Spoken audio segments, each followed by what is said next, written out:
अस्सलाम वालेकुम, मैं हूं रेहान तारिक और आप देख रहे हैं दस्तक। अमेरिका की जानिब से ट्रेड वॉर शुरू की गई है, जिसके बाद दुनिया भर में गैर यकीनियत पैदा हो गई है। अमेरिकी टैरिफ दुनिया भर की मईशतों को अपनी लपेट में ले रहा है। आलमी माहिरीन मईशत पहले ही इस टैरिफ को दुनिया भर की मईशतों पर बम मारने के मुतरादिफ करार दे रहे थे, अटैक करार दे रहे थे, और अब आलमी माहिरीन के ये खदशात दुरुस्त साबित हो रहे हैं। यही वजह है कि यूरोप और एशिया की कई मार्केट्स की तरह पाकिस्तान स्टॉक मार्केट भी क्रैश कर गई है। जैसा कि नए हफ्ते के पहले कारोबारी रोज में पाकिस्तान स्टॉक एक्सचेंज में शदीद मंदी का रुझान रिकॉर्ड किया गया। आज कारोबार के आगाज के कुछ ही 100 इंडेक्स में 6,287 पॉइंट्स की तारीखी कमी वाक़ई हुई, जिसके बायस कारोबार को आर्जी तौर पर मुअत्तल करना पड़ा। पाकिस्तानी तज्जियाकारों के मुताबिक हिस्सेस मार्केट में पॉइंट्स के तनासुब से ये एक रोज़ में होने वाली सबसे बड़ी कमी है, लेकिन वक्फे के बाद मार्केट ने किसी हद तक रिकवर किया और कारोबार के औकात के अख्ताम पर 100 इंडेक्स 1,14,909 पॉइंट्स पर बंद हुआ, यानी मजमूई तौर पर इंडेक्स में 3,882 पॉइंट्स की कमी रिकॉर्ड की गई। स्टॉक एक्सचेंज में मंदी की वजह से मुख्तलिफ शोबाजात भी असरअंदाज हुए। इसी तरह से सीमेंट, कमर्शियल बैंक्स, तेल और गैस की तलाश करने वाली कंपनीज, OMCs, रिफाइनरी और बिजली की पैदावार समेत अहम शोबों में फ़रोख्त का दबाव देखा गया है, जबकि हबको, ARL, MARI और GDC, PL, इसी तरह POL में शदीद मंदी का रुझान देखा गया है। अब जैसा कि स्टॉक एक्सचेंज में मंदी का सबसे बड़ा मुहर्रिक गैर यकीनियत की फ़ज़ा होती है और अमेरिका की जानिब से जो टैरिफ लगाया गया है, ये मुहर्रिक पाकिस्तान समेत दुनिया भर में आलमी मार्केट की क्रैश होने का सबब बना है। यानी नौबत यहाँ तक आन पहुँची है कि ट्रेडिंग को 45 मिनट तक के लिए मुअत्तल करना पड़ा। दरहकीकत ये C30 इंडेक्स अगर 5% तक गिर जाए और अगर मुसलसल 5 मिनट तक वो गिरा रहे तो ट्रेडिंग 45 मिनट के लिए मुअत्तल कर दी जाती है, और यही कानून आज स्टॉक एक्सचेंज पर लागू हुआ है। पाकिस्तान स्टॉक एक्सचेंज ने इससे पहले 1,20,700 पॉइंट्स का संगीमील अबूर किया था, जिसकी वजह डोमेस्टिक फिगर्स बताए जाते हैं, जैसा कि वज़ीर आज़म शहबाज शरीफ ने बिजली की कीमतों में कमी का ऐलान किया। फिर IMF से हमारा स्टाफ लेवल एग्रीमेंट हुआ, और यही वजह थी कि हुकूमती वज़रा खुशी के शादियाने बजाते हुए ये कह रहे थे कि हुकूमती इक़दामात पाकिस्तान स्टॉक एक्सचेंज में मस्बत रुझान देखा गया। अब स्टॉक एक्सचेंज तो आज क्रैश कर गई। आलमी मार्केट टैरिफ के नरगे में आने की वजह से पाकिस्तान की स्टॉक एक्सचेंज पर भी असर पड़ा है। अब जब आलमी मार्केट्स में मंदी का रुझान पाया गया तो ये मुमकिन नहीं था कि पाकिस्तानी स्टॉक एक्सचेंज पर इसके मनफी असरात ना मुरतब होते, क्योंकि टैरिफ के तूफान ने बड़ी बड़ी मईशतों के दरो दीवार हिला के रख दी हैं। जैसा कि जापान की स्टॉक एक्सचेंज 9% नीचे गई है, हांगकॉन्ग की स्टॉक एक्सचेंज में 8% गिरावट हुई, और जनूबी कोरिया में शदीद मंदी के खदशात पर ट्रेडिंग आर्जी तौर पर रोक दी गई। आलमी स्टॉक मार्केट का बहरान यूरोप में भी देखा गया है। एशियाई मार्केट्स के बाद यूरोप के हिस्सेस बाज़ारों में भी शदीद मंदी का रुझान रहा। जर्मनी की स्टॉक एक्सचेंज में कारोबार के आगाज़ में मंदी छाई गई, और इसी तरह से 100 इंडेक्स 10% से ज़ायद उसमें कमी वाक़ई हुई। फिर इसी तरह अमरीकी सदर डोनाल्ड ट्रंप के मुख्तलिफ ममालिक पर आयद किए गए टैरिफ के बाद से अमरीकी स्टॉक एक्सचेंज में 2 रोज़ के दौरान सरमायागारों के 60 खरब डॉलर्स डूब चुके हैं, जबकि एशियाई स्टॉक मार्केट्स में भी शदीद मंदी के रुझानात बरकरार हैं। इसी तरह सऊदी अरब की स्टॉक मार्केट में भी सरमायागारों के 500 अरब रियाल डूब गए हैं। सऊदी अरब के अलावा बहरीन, कतर, मस्कत और कुवैत की स्टॉक मार्केट्स पर भी मनफी असरात नज़र आ रहे हैं, और यही मनफी असरात आलमी मार्केट्स पर भी नज़र आ रहे हैं। जैसा कि अमरीकी सदर डोनाल्ड ट्रंप की तरफ से टैरिफ वॉर शुरू किए जाने के बाद आलमी मार्केट में तेल सस्ता हुआ। बैनुल-अक़वामी मंडी में तेल की कीमतें 30% तक गिर गई हैं। माहिरीन का कहना है कि ट्रंप की टैरिफ पॉलिसी के बाद माशी नमू में भी कमी आएगी, ईंधन की तलब महदूद और सनतों की पैदावार में भी कमी वाक़ई होगी। खबर रसाई इदारे रॉयटर्स के मुताबिक अमरीकी सदर डोनाल्ड ट्रंप की तरफ से महसूलात हासिल करने की नई पॉलिसी के बायस तेल की कीमतों में गुज़श्ता कई महीनों की निस्बत ज़्यादा गिरावट देखने को मिली है। इस पॉलिसी के नतीजे में आलमी तिजारती जंग शुरू होने के खदशात बढ़ गए हैं। इससे तेल की तलब पर भी बुरा असर पड़ सकता है, और अब मुल्की माहिरीन मईशत के टैरिफ से मुतालिक जो है वो मईशतों के टैरिफ से मुतासर होने पर किन ख्यालात का इजहार कर रहे हैं, इसके क्या इम्प्लिकेशंस हो सकते हैं। अब अमरीकी टैरिफ से दुनिया भर की मईशतों को शदीद झटका लग रहा है, यहाँ तक कि इक़्तिसाद बाजारी का खतरा पैदा हो गया। यानी डोनाल्ड ट्रंप की माशी पॉलिसीज़ ने दुनिया भर की मईशतों को तबाही के दहाने पर पहुँचा दिया, और इन मईशतों को ऐसे गहरे ज़ख्म दिए हैं जिनकी फौरी रिकवरी अभी तो मुमकिन नज़र नहीं आती, लेकिन डोनाल्ड ट्रंप इन ज़ख्मों पर नमक पाशी कर रहे हैं। वो उसको मरहम करार देते हैं, लेकिन वो अल्टीमेटली तो नमक पाशी होती है। अभी एक ब्रेक लेंगे, और ब्रेक के बाद जब वापस आएंगे तो ग्लोबल ट्रेड वॉर की सी सिचुएशन है, जिसमें पाकिस्तान भी प्रॉपर जद में है, और आज स्टॉक एक्सचेंज क्रैश करने का जो फिनोमेना है, इसके इंप्लीकेशंस क्या हो सकते हैं मुस्तकबिल करीब में। इस पर बात करेंगे। डॉक्टर खाकान नजीब माहिर इक़्तिसादी अबूर है, मैं ज्वाइन करेंगे इस ब्रेक के बाद हमारे साथ ही।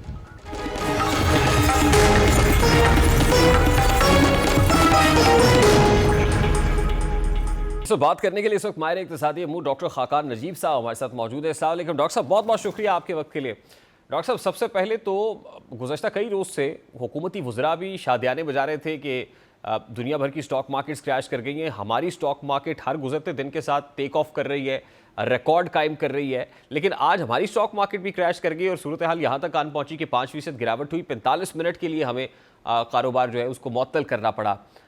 क्या टैरिफ के जो इम्प्लिकेशंस हैं अमरीकी टैरिफ के, उसकी लपेट में रही स्टॉक मार्केट, और फिर क्या आने वाले दिनों में आप ये इम्प्लिकेशंस मजीद गहरे होते हुए देख रहे हैं?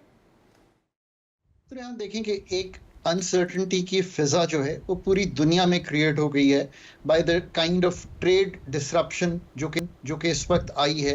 ये जो जिस तरह टैरिफ्स का इजरा हुआ है उसने फाइनेंशियल मार्केट्स को भी रैटल कर दिया है, और उसकी वजह जो है इज़ द फॉलोइंग।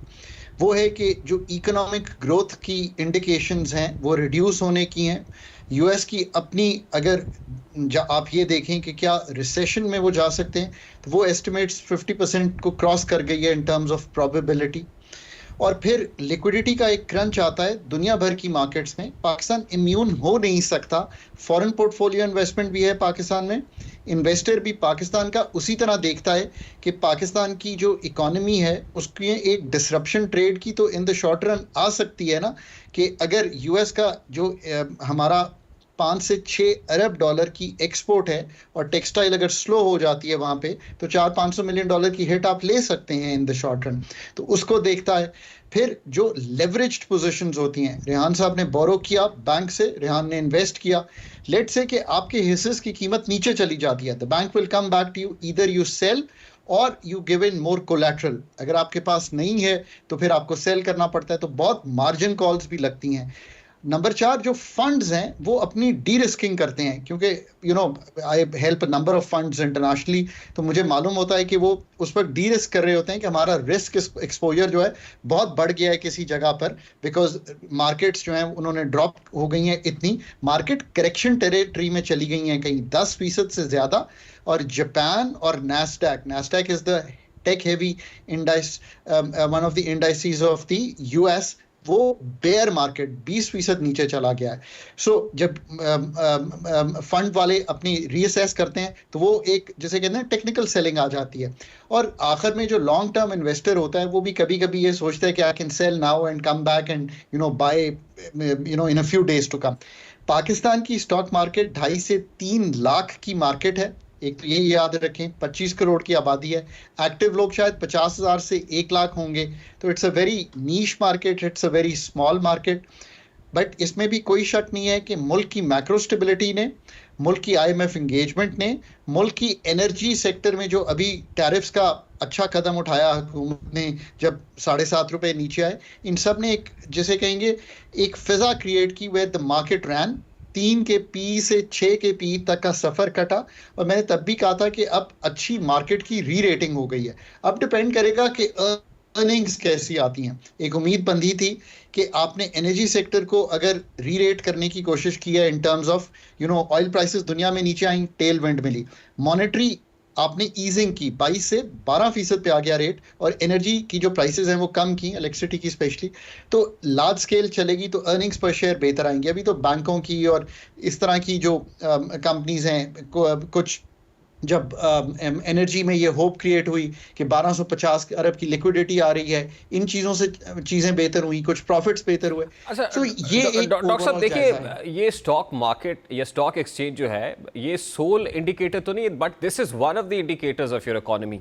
आज जो स्टॉक एक्सचेंज में हुआ, अगर इसको एक्स्ट्रापोलेट करें, आप देखते हैं कि ये is it going to stay for long, यानी ये कोई सस्टेन करती हुई नजर आ रही है, या आपको लगता है ये जुज़ वक्ती है, ये बबल है और बर्स्ट हो जाएगा इजीली, ये फिजल आउट हो जाएगा? ये देखिए, मार्केट अर्निंग्स पे बढ़ी है, ये बात दुरुस्त है। जब आप इन्फ्लेशन ही को देख लेना, लेकिन पिछले 2-3 साल में इन्फ्लेशन 29, 24, 12 रही है, तो चीज़ों की कीमतें बढ़ती हैं, तो क्या होता है, तो जो प्रॉफिट्स हैं कंपनीज के वो बेहतर हो जाते हैं। तो उस तरह बैंक की अर्निंग्स सेकेंडली बहुत बड़ी हैं, कुछ सीमेंट की आउटले बेहतर हुई है। सो मार्केट अर्निंग्स पे बढ़ी है। 3 की पीई की जो मार्केट थी वो डिफॉल्ट की मार्केट थी। आज जो मार्केट है वो ये मार्केट है कि IMF एंगेजमेंट, 2-3 साल की रीप्रोफाइलिंग डेट्स की, कंटिन्यूटी ऑफ रिफॉर्म्स, कुछ पाकिस्तान की एक्सपोर्ट को इम्पेटस देना, 3-4 अरब डॉलर का इस वक्त भी पोटेंशियल मौजूद है। ये मार्केट इस एंटिसिपेशन पे चल रही थी। आज वो एंटिसिपेशन थोड़ी सी तब्दील हुई है।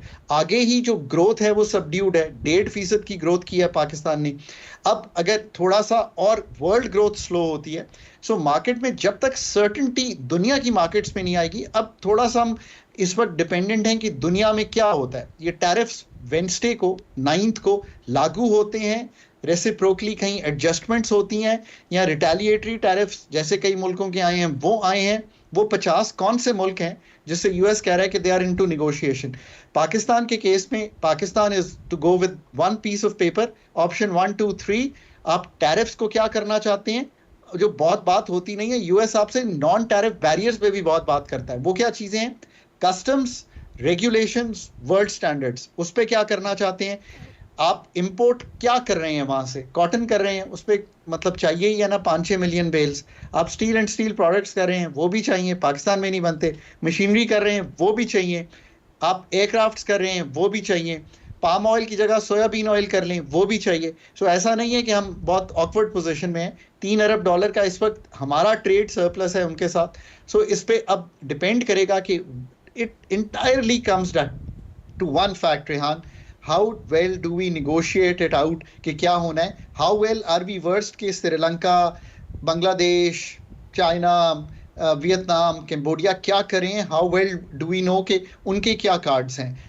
क्या वो आगे जा रहे हैं रेसिप्रोकल टैरिफ्स पे, मतलब टैरिफ्स कम कर रहे हैं? यूके क्या रिस्पॉन्ड कर रहा है? एनटीसी हमारा जो नेशनल टैरिफ कमीशन है, उसने ज़रूर ये पर्चा बना के पाकिस्तान लेकर जाएगा कि ये हमारे पास ऑप्शंस हैं, this is how we want to move. ये सर्टेनिटी जब आना शुरू होगी तब आप डिटर्मिन करेंगे। शॉर्ट टर्म में हो सकता है कि कुछ करेक्शन हो in terms of exports. Medium term में अगर सीपेक 2 से अब मूव करती हैं चाइना से प्लांट्स यहाँ, बिकॉज हमारा टैरिफ कम हो जाता है, लेट्स होप सो हम निगोशिएट कर लेते हैं, तो आपको फिर अपॉर्चुनिटी मिलेगी। पर इसमें 6 महीने साल लगेंगे। ऑब्वियसली हम वो फायदा नहीं उठा सके जिस तरह हमें उठाना चाहिए। लेकिन डॉक्टर साहब, क्राइसिस में भी अपॉर्चुनिटी है। कथा कलामी के लिए माजरत, ब्लेसिंग इन डिस्गाइज तो है कि पेट्रोलियम प्रोडक्ट्स जो है उनकी प्राइसेस डाउन हुई हैं गुज़श्ता 2 रोज़ के अंदर, और अल्टीमेटली हमें उसका फ़ायदा हो रहा है। कुछ तकरीबन $2 बिलियन का जो इम्पोर्ट बिल के ऊपर फ़र्क पड़ता है, जो बहुत ज़्यादा है, मीगर नहीं है, बहुत ज़्यादा बड़ा चंक है। तो हमें तो फ़ायदा भी हो रहा है दूसरी तरफ से। बहुत बड़ा टेल विंड है, आप सही कह रहे हैं। $1 to 2 बिलियन महाना बच रहे हैं, इसीलिए $4.5 अरब डॉलर पे इंपोर्ट बिल आ गया है। इसीलिए जो करंट अकाउंट है वो खसारे से निकलकर सरप्लस में आ गया है। प्लस रेमिटेंसेस बहुत बेहतर हुई हैं बिकॉज रुपए की स्टेबिलिटी है। अगर $36 अरब को हिट करती हैं तो वो बहुत बड़ी चीज़ है। Exports have just held up. अभी भी $4-5 अरब का एक्सपोर्ट पोटेंशियल टेक्सटाइल में एग्जिस्ट करता है। मौका क्या है रेहान? मौका फिर वही है, हमें एनर्जी सेक्टर की रीथिंक करनी है पूरी, चाहे ताकि ये जो अभी 7.5 का बेनिफिट दिया है इससे बहुत बढ़ के एनर्जी सेक्टर एफिशिएंसीज क्रिएट करें। मुल्क की आसानियां पैदा करनी है, कॉस्ट ऑफ डूइंग बिजनेस ठीक करनी है, ईज ऑफ रेगुलेशन करनी है। ये मैं सिर्फ ज़िमनी बातें नहीं कर रहा। आप अपने, अगर इंडस्ट्री ने खुद प्रोडक्टिव होना है, अगर आपकी कॉटन बनाने की यानी कि कॉटन उगाने की सलाहियत 1/3 है कंपेयर टू चाइना, और ऑस्ट्रेलिया से कंपेयर करें तो उससे भी कम है, तो आप कैसे वर्ल्ड से compete करेंगे? 12 मिलियन बेल्स चाहिए, 6 मिलियन बेल्स आ रही हैं। जिस क्रॉप को आपने छोड़ा है, राइस को और मेज को, उसकी परफॉर्मेंस देख लें। सो बहुत सा डीरेगुलेशन इन टर्म्स ऑफ इस प्राइसिंग मैकेनिज्म से निकलने का होने वाला है। बहुत से एक्सपेंडिचर का रिफॉर्म होने वाला है ताकि रेवेन्यू ना बढ़ाना पड़े, मालियाती खसारा संभल जाए। प्राइवेटाइजेशन करने गए पीआईए की 15 साल से कोई खातिर खा प्राइवेटाइजेशन नहीं कर पाए। डिस्कोर्स तो एक बहुत ही कम्बरसम टास्क है। ये तो हमारे इंटरनल इश्यूज है ना सर, और इन अ लॉन्ग रन ऑब्वियसली ये करेक्टिव मेजर्स तो लेने पड़ेंगे। लेकिन डॉक्टर साहब, मेरा इस सारी सिचुएशन के अंदर ये जो ग्लोबल ट्रेड वॉर की कंडीशन बनी हुई है, ये जो सिचुएशन है उसमें मेरा तासुर ये है, correct me if I am wrong, कि जो एक्सपैट्स हैं आपके, खासतौर पे जो अमेरिका के अंदर है या वेस्टर्न जो इकोनॉमीज से ताल्लुक है, वेस्टर्न कंट्रीज के अंदर हैं, वो रेमिटेंसेस ज़्यादा भेजेंगे या वो अपने होमलैंड की तरफ ज़्यादा देख रहे होंगे, वहाँ ज़्यादा प्रेशर महसूस कर रहे होंगे, और इससे भी हमें फ़ायदा होने वाला है क्या?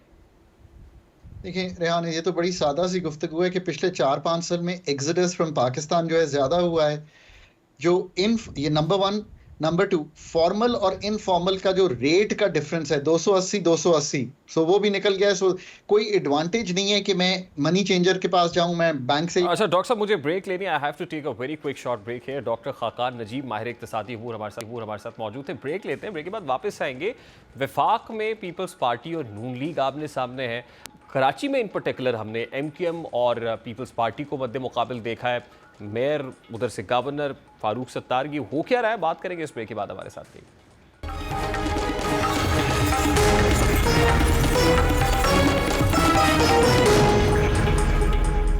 पीपल्स पार्टी और नून लीग में नहरों का मामला शदीद से शदीद तर होता चला जा रहा है। नवाज शरीफ बिजली की कीमतों में कमी की तो बात कर रहे हैं, लेकिन वो पीपल्स पार्टी और नून लीग में बढ़ने वाली कशीदगी पर खामोश हैं। और अब नवाज शरीफ और शहबाज शरीफ के लंदन जाने की खबरें भी गर्म हैं, जबकि जरदारी साहब बीमारी की वजह से अस्पताल में हैं। ऐसे में ये खदशा जाहिर किया जा रहा है कि दो बड़ों के गैर मुतल्लिक होने से मामला सुलझने की बजाय मज़ीद ख़राब हो सकता है, मज़ीद उलझ सकता है। अब नून लीग और पीपल्स पार्टी दोनों की जानिब से, जो दोनों तरफ की क़यादत है, रहनुमा है, वो दरियाए सिंध में नहरें निकालने के मामले पर शदीद लफ्जी गोलाबारी कर रहे हैं। पीपल्स पार्टी मुसलसल हुकूमत को ख़बरदार कर रही है कि वो नहरों के मामले पर अपना फ़ैसला वापस ले। गुज़श्ता दिनों जुल्फ़िकार अली भुट्टो की बरसी से उस मौके पर खिताब में बिलावल भुट्टो ने हुकूमत को ख़बरदार किया है। उनका हुकूमत को बराह रास्त मुखातिब करते हुए क्या कहना था, ज़रा उसकी एक झलक आपके सामने रखते हैं। मुशर्रफ के मुतनाज़ा यकतरफा कनाल्स के फैसले हो या वो इमरान खान के यकतरफा मुतनाज़ा कनाल्स के फैसले हो, पाकिस्तान पीपल्स पार्टी के कारकुन बुरा हुए हैं ये जिद्दोजहद लगते हुए कि सिंधु पे दरिया नामंजूर। अब नौबत यहाँ तक आन पहुँची है कि वफाकी हुकूमत और सिंध हुकूमत दोनों एक दूसरे की हुकूमत गिराने का इंदिया दे रहे हैं।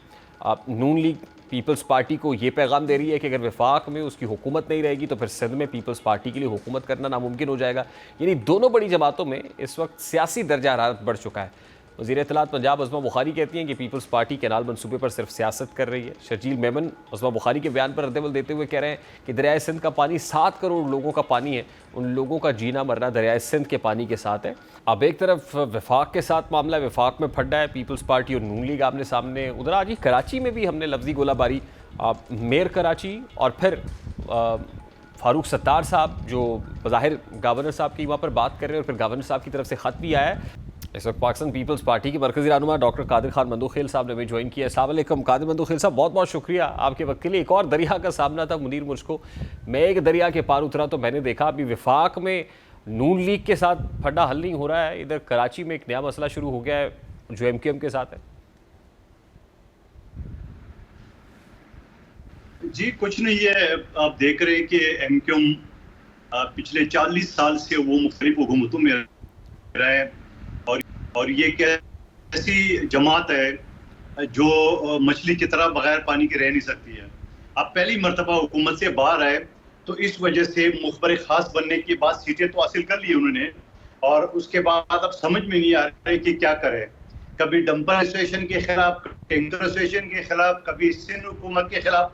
तो रोजाना अब आप मुझे बता दो, हमारे भी तो गवर्नर है, इख्तलाफ जरूर रखते हैं खैबर पख्तूनख्वा के और पंजाब के, तो आप मुझे बता दो कि ऐसी हरकतें जो गवर्नर है उसको उन्होंने पता नहीं क्या बना दी है, और लोगों को बेवकूफ बनाने के लिए कह रहे आपकी कोर्स करा रहे। ओ भैया कोर्स तो करा रहे, ये आपको कोर्स मानेगा कौन? आप मुझे बता दो कोई कराची यूनिवर्सिटी हो, कोई सरसैद यूनिवर्सिटी हो, कोई उर्दू यूनिवर्सिटी हो, आप क्या लोगों को बताएंगे टसूरी ने हमें वो कराए, ट्रेनिंग कराई है? तो ये ऐसी लोगों को भड़काने वाले, और पता नहीं कौन सा बिल्डर जिसके आशीर्वाद उसको ऑस्ट्रेलिया और पता नहीं ना जाने कराची किस कोने में लोगों को 80 गज का प्लॉट दे रहे मीडिया पे आके रोजाना। तो हम ये समझ रहे हैं कि ये सारी चीजों का लेके आप वफाक की हुकूमत में आपके दो वजीर बैठे हुए मुखबर खास के तौर पे, मुस्तफा कमाल जो 3800 वोट पे जो ना वो MNA बना हुए, तो ये लोगों को बता दें क्या मतलब यही तो मैं कह रहा हूँ कि आप भी हुकूमत में हैं, ट्रेरी बेंचेस पर तो बैठते हैं, फिर MQM तो कैबिनेट के अंदर भी है, और फिर नून लीग ड्राइविंग सीट पे है, तो ये तीनों आपस में बाम दस्तो गरीबा है। ऐसे ही रहेगा तो फिर किस तरीके से कम अज कम हुकूमती मामला चल पाएंगे? देखिए, एक तो आप लोगों को हम समझा के थक गए, पता नहीं आप लोग क्यों नहीं समझ रहे। एक आदमी वफाकी वजीर है, एक आदमी सिर्फ MNA है, आप कहते दोनों हुकूमत में।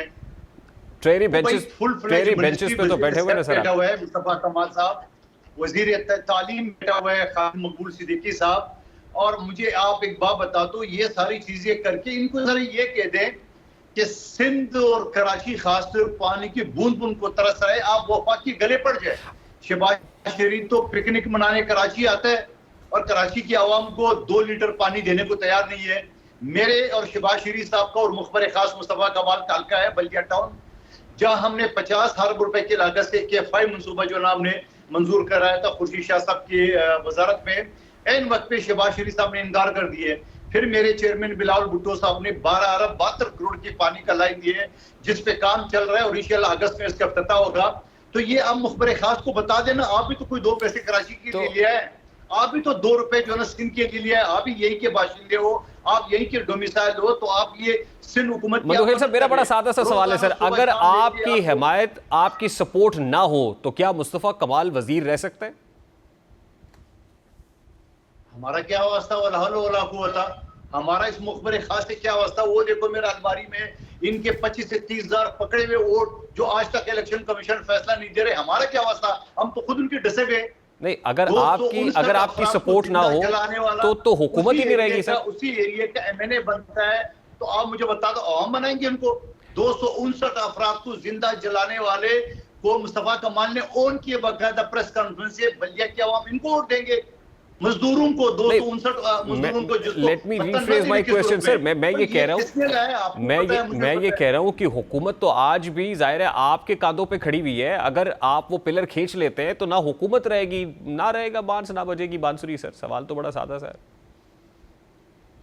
नहीं, आप एक ही मुद्दा पकड़ के कि हम सिर्फ कंधा ही उठा दे, बाकी कमालो कुछ ना करे, शहबाज शरीफ कुछ ना करे, हम ही बस कंधा उठाए बाकी सब खैर है। ओ भाई खुदा का वास्ता, हम कंधा उठा देते तो ये मुंह के बल गिरेंगे तो क्या दोबारा इलेक्शन हो सकेगा?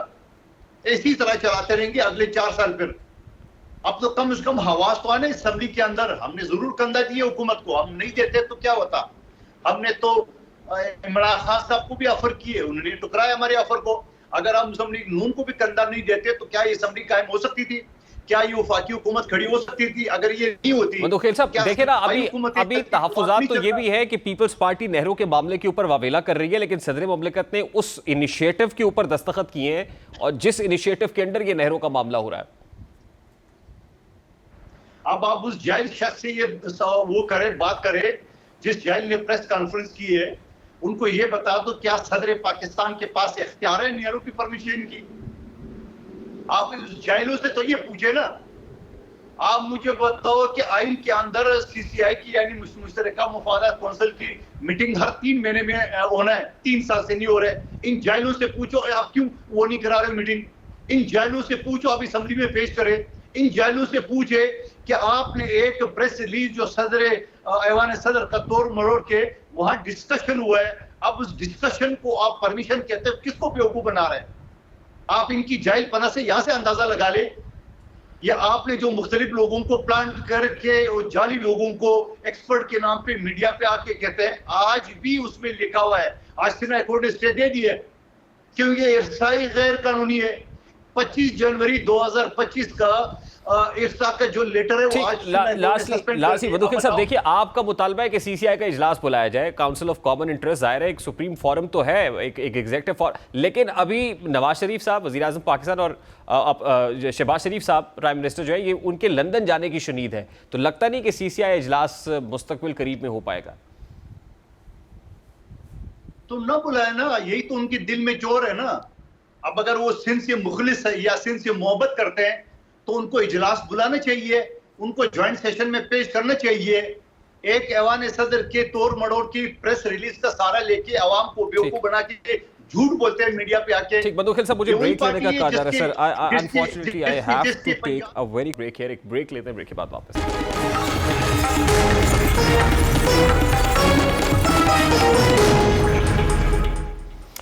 सेहूनी रियासत फ़लस्तीन में जुल्म की तमाम हदें पार कर चुकी है। अस्पताल हों, चाहे रेस्क्यू एहलकार हों या फिर सहाफ़ी, कोई भी सेहूनी रियासत के जुल्म से महफूज नहीं है। जैसा कि इसराइली फ़ौज ने गज़ा के नसर अस्पताल के साथ सहाफ़ियों के खैमों पर हमला किया, जिसमें एक सहाफ़ी जिंदा जल गया जबकि 7 झुलस कर ज़ख्मी हो गए। अरब मीडिया के मुताबिक इसराइली बमबारी से अलक्सा अस्पताल के करीब बेघर अफराद के खैमों पर बमबारी से मुतअद्दिद फ़लस्तीनी शहीद और ज़ख्मी हो गए हैं। इन वहशियाना हमलों में बच्चों और ख़वातीन समेत 21 फ़लस्तीनी शहीद हो चुके हैं। इसराइली बमबारी से कल से अब तक शुहदा की तादाद 46 हो गई है। गज़ा में 18 मार्च को जंगबंदी माहिदा तोड़ने के बाद से इसराइली हमलों में अब तक 500 बच्चे शहीद हो चुके हैं। गज़ा की वजारत सेहत के हुक्काम के मुताबिक इसराइली फ़ौज 20 रोज़ से नस्ल कुशी मुहिम में मुसलसल बच्चों को निशाना बना रही है और यूँ गज़ा का मुस्तकबिल जो बमबारी से तबाह इमारतों के मलबे तले दफन हो रहा है। गज़ा की मईशत मुकम्मल तौर पर तबाह हो चुकी है। यहाँ की बेशतर इमारात, स्कूल, अस्पताल और बुनियादी ढांचे की तबाही की वजह से लाखों अफराद बेघर हो चुके हैं। वसाइल की कमी और मुसलसल मुहासरे की वजह से ज़िंदगी के तमाम पहलुओं पर असर पड़ा है। सेहत के निज़ाम का खात्मा हो चुका है, ग़िज़ाई किल्लत का सामना है। गज़ा में होने वाले जुल्म के खिलाफ बैनुल-अक़वामी बरादरी की खामोशी और अदम कार्रवाई भी एक अहम मसला है। एक अलमिया है जो जन्म ले रहा है, मगर इस अलमिये को जन्म लेने से इसको रोकेगा कौन? इस क्राइसिस सिचुएशन को जो हर गुजरते दिन के साथ बढ़ रही है, इसको कौन रोकेगा? ये एक बहुत बड़ा सवालिया निशान है, वो मुस्लिम उम्मा हो या अक़वाम आलम। प्रोग्राम के वक्त अपने इंतज़ाम को पहुँचे, आपसे मुलाकात होगी इंशाअल्लाह कल। अपना रखिए ख्याल। अल्लाह हाफ़िज़।